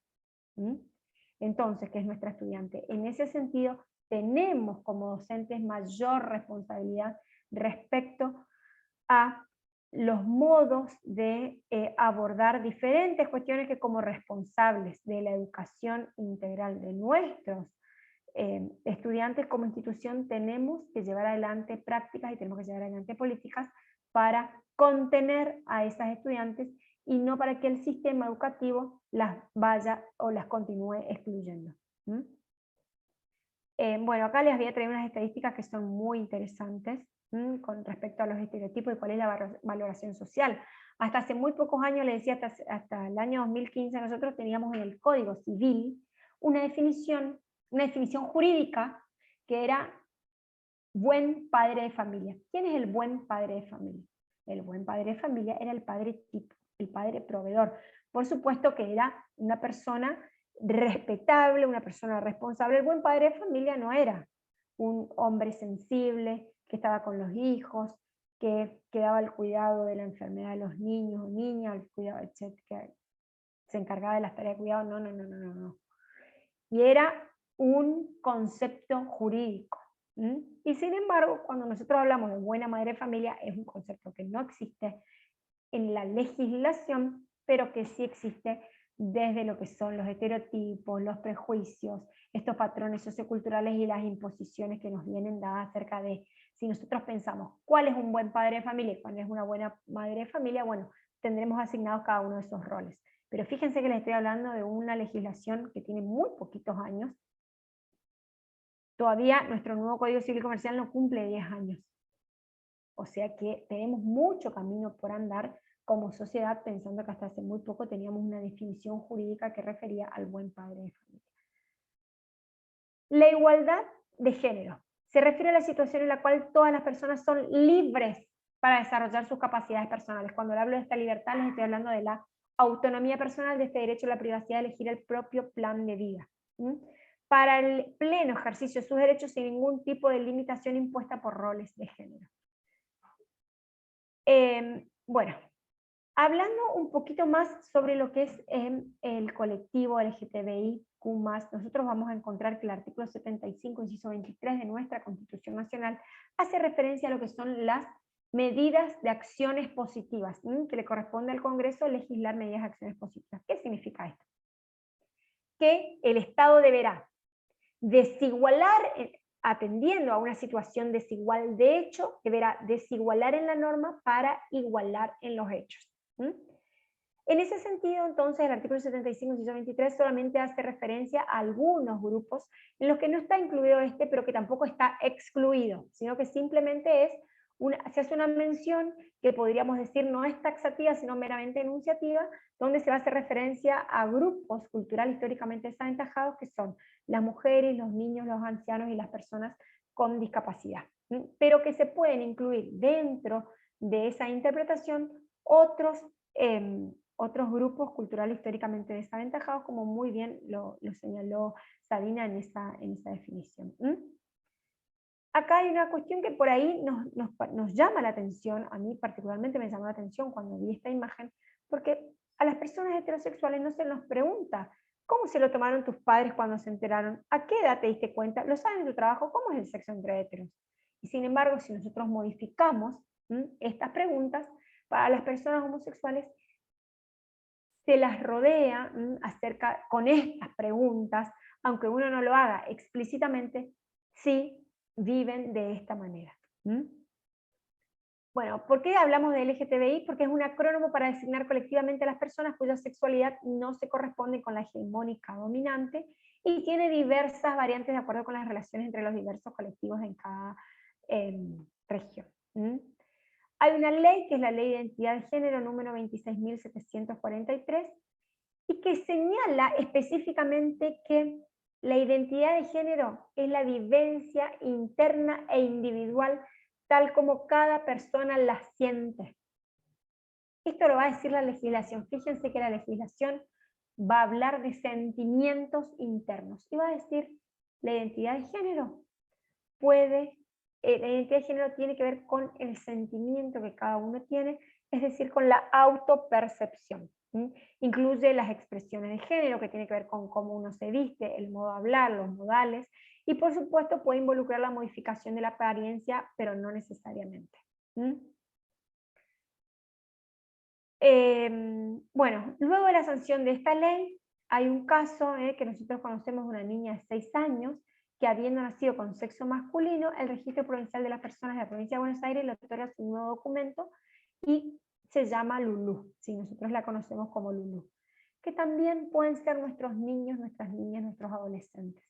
Pensar eso, pensar que también nuestros niños, niñas y adolescentes pueden venir con, o vienen de familias de parejas homosexuales. ¿Cuál es la recepción que tienen estas personas? Cuando festejamos, por ejemplo, en la escuela, el Día de la Madre. Cuando festejamos en la escuela, por ejemplo, el Día del Padre. No solamente porque hay familias que son monoparentales, es decir, que no tienen madre o no tienen padre. Esto desde el vamos, esto ni siquiera es después de la ley. Esto es el vamos, esto de celebrar estas fiestas tradicionales en la escuela, obligando a un niño, una niña, bueno, si no tenés papá, llévalo a tu tío, a tu vecino, a tu... No, eso no. Rever las prácticas discriminatorias. Ahora, después de la sanción de esta ley, también me parece que nos compete como docentes, sobre todo docentes de las escuelas públicas, tenemos una responsabilidad porque estamos trabajando en nombre del Estado. Nosotros podemos generarle responsabilidad internacional al Estado por una vulneración a un derecho humano. Y esto no es poco. Entonces, no solamente conocer, sino cómo adaptamos nuestro comportamiento y cómo podemos comenzar esto a pensar cuáles son las nuevas formas que tienen las familias, esa familia tradicional, tipo padre, madre, hijos, ¿sí? Saber que esas familias, en realidad hoy hablamos de concepto de familias en sentido amplio, y no esta familia típica. Entonces, pensar que tenemos también, bueno, es una historia muy linda que tiene ahí. Bueno, hay otros casos, este ya es otro caso, ¿sí? ¿Qué pasa si nos hace ruido? Esto que les decía, no nos cierra.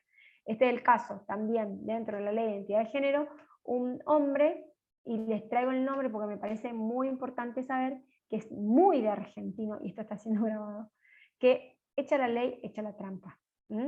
Y la verdad es que hay personas que, abusando de los beneficios que otorga la legislación para grupos que cultural e históricamente han sido desaventajados. Hay personas que durante mucho tiempo han luchado por conseguir sus derechos, y sin duda que el colectivo LGTBI es uno de los grupos que ha sido invisibilizado durante años, y lo sigue siendo, y tiene muchísimas desventajas a la hora, por ejemplo, de conseguir un trabajo, a la hora de estudiar. Bueno, realmente es grave la situación que padecen estos grupos. Y sin embargo, bueno, también en base a una legislación, pensemos, ¿cuáles son los motivos por los que la jubilación para las mujeres es a los 60 años y la jubilación para los hombres es a los 65 años? ¿Cuáles son los motivos que nos llevan a pensar? ¿Por qué una legislación? Primero decíamos, bueno, no, el Estado no debería hacer diferencia respecto de si son hombres o si son mujeres, y sin embargo las encontramos. ¿Por qué tenemos una licencia por maternidad tan extendida por maternidad, por ser mujer, y una licencia por paternidad? Bien, gracias. Respecto a, si digo, esta comparación. ¿Por qué el Estado no genera los institutos o los medios conducentes para que, como madre, como padre, pueda escoger si quiero quedarme en mi casa a cuidar de mi hijo o de mi hija, de mi hija, y puedo elegir ir a trabajar inmediatamente, ni bien tener un hijo? Y sin embargo, en genérico, ¿no? Y sin embargo, las mujeres nos quedamos, por ejemplo, 6 meses, y los hombres se quedan, ¿cuánto tiempo? 2 semanas, un mes, se extendió en algunos lados hasta 3 meses, no deja siempre de ser inferior. Ah, no, pero la lactancia. ¿También me van a imponer que tengo que lactar? ¿Por qué los hombres pueden beneficiarse de, y no lo digo yo, después les paso un par de autoras, ¿por qué los hombres pueden beneficiarse de ciertos avances tecnológicos, como por ejemplo, si nosotros decimos, bueno, cultural, históricamente los hombres se han dedicado al trabajo? Bueno, en el trabajo se puede aplicar todo lo que es la tecnología, la información, la comunicación, los avances tecnológicos, y sin embargo yo, para criar a mi hijo, tengo que seguir haciéndolo igual que en la época de las cavernas, amamantando. ¿No puede una persona crecer a leche de fórmula? A ver, que lactar, que quedarse en la casa 6 meses, que ir a trabajar, que dar leche de fórmula, etcétera, sea una decisión personal. Por eso me parece fundamental estudiar igualdad con autonomía personal. Que el Estado genere las instituciones para que cada persona pueda llevar adelante su propio plan de vida. Tal vez si empezamos por la legislación y podamos también tener nuevas herramientas para poder escoger si me quiero quedar, si quiero lactar, si quiero, etc. Bien. Cuestión que este hombre pasó a ser Sergio, pasó a ser Sergia y se jubiló a los 60 años. ¿Es justo para el colectivo LGTBI que viene haciendo su trabajo durante cuánto tiempo, que ha luchado, porque la verdad que es más un trabajo, ha luchado y se ha impuesto frente a los monstruos de estos patriarcales, y sin duda que esto a mí personalmente no me deja servir. ¿Qué ha dicho el Sistema Interamericano de Protección de los Derechos Humanos? Y ya estamos sobre la hora, perdón Cristina. El Sistema Interamericano de Protección de los Derechos Humanos también ha reconocido que la identidad de género, la orientación sexual, es una nueva categoría sospechosa. Esto no está en la Convención Americana, esto que decía Sabina, bueno, hay que modificar la 23592. Podemos también interpretarla, no está mal modificar, pero también se puede, ¿no?, interpretar. Fíjense cómo la Convención Americana sobre Derechos Humanos no se modificó. Sigue siendo, si el artículo 1 de la Convención Americana sobre Derechos Humanos establece cuáles son esas categorías sospechosas, sin distinción por motivo de sexo, raza, idioma, color, nacionalidad, otra condición social, política, cultural. Y sin embargo, la Corte Interamericana y la Comisión Interamericana también ha ido llevando adelante distintas jurisprudencias a través de sentencias, de opiniones consultivas, donde ha señalado que la identidad de género, la orientación sexual, es esa categoría sospechosa. Es decir, cuando hay una diferencia, cuando hay una distinción, cuando hay una modificación, cuando hay una separación por motivos de orientación sexual o identidad de género, se nos abren las alarmas, las alertas, si se encienden las alertas. ¿Por qué? Porque estamos, en principio, ante una categoría sospechosa. Y ahí tendremos que determinar si es razonable o no es razonable. En otra oportunidad, Cristina, y me comprometo públicamente, podemos desarrollar algunas de las sentencias, ¿sí?, que a partir del año 2012, ¿sí?, y después en el caso Duque, Altalarrifo, Duque, Freire, Rojas Marín, también lo ha hecho la Comisión Interamericana en algunas oportunidades, por supuesto la opinión consultiva de la Corte es más específico, pero hasta acá mis aportes por el tema del horario. Bueno, muchísimas gracias. Muchísimas gracias a la profesora Noelia Nazaruca. Bueno, yo ahí les dejé en el chat si querían hacer alguna preguntita, ya estamos muy pasados de tiempo, pero si hay alguna consulta o alguien que quiera hacer por lo menos un único aporte, habilito los micrófonos.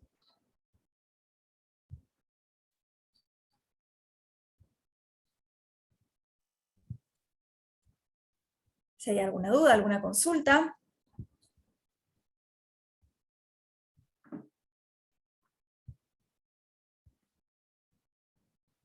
¿No? Bueno, entonces vamos a dar por finalizada la jornada, vamos a agradecer muchísimo tanto a Sabina Bacalini como a Noelia Nazaruca por habernos brindado su tiempo, también sus conocimientos. Nada más algo que les quiero recordar a modo de recordatorio en cuanto a la evaluación, que la van a encontrar en la plataforma CIMA, y también se les va a enviar a los correos electrónicos. Así que bueno, esperemos que